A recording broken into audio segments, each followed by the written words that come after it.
The Torah implores us in Parshas Kedoshim to be holy people, to be Kedoshim. What does it mean to be a person who is holy? So there are many different possibilities, and among which is that a person should strive to be truthful and honest. A person should be seen by others as being sincere.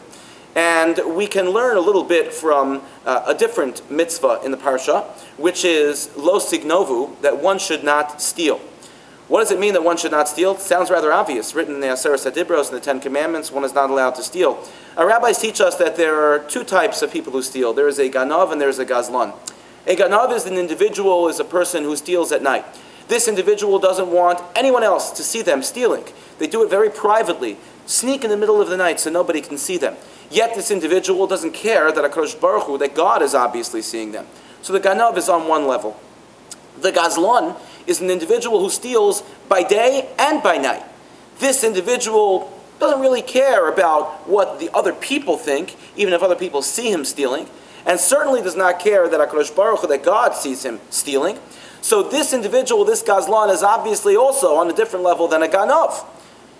And then the Magid Mikelm says there is someone who is worse than the gazlan, the ganav, and worse than the gazlan. And that is a person who is a shakran.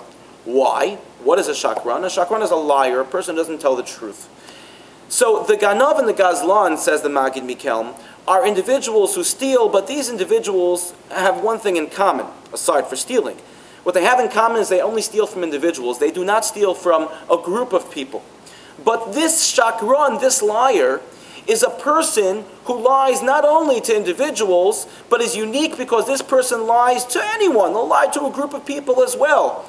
So this shakran has really placed himself or herself on a different level, on a lower level than the ganav or the gazlan, because they can't differentiate. They don't make a distinction between the individual or a group of people. Why should there be a difference? So I'd like to suggest that what the Magid Mikelm is saying on a different level is that this shakran has the concept of lying embedded, ingrained within the individual's character. And because it's ingrained within their character, they can't differentiate between lying to an individual or lying to a group of people. It's so a part of them. It's so a part of who they are that they, unfortunately, deteriorate to the point where they can no longer control the words that come out of their mouth. And ultimately, when they lay down on their pillow to go to sleep at night, they know that they themselves are just full of lies. And it's not only other people that they're fooling, but inherently one cannot fool ultimately themselves, and certainly one cannot fool God. We need to ingrain within our children and grandchildren the importance of being honest and telling the truth.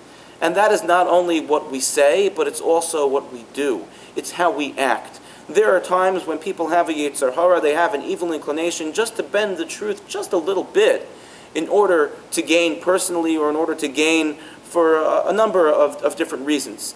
But we really need to keep away from anything that can be seen as being untruthful. We need to strive in our lives to be anshe emes, truthful people, because ultimately that's what Hashem really wants of us. He wants us to be sincere, sincere with Him, and sincere with our fellow Jews and fellow human beings. May we be zocheh to truly be and strive constantly to be anshe emes, to be truthful people, to shy away, very far away from dishonesty, from lying, and by doing so, we can constantly strive to be true Kedoshim, to be truly holy people, both as individuals and as a group of Klal Yisrael.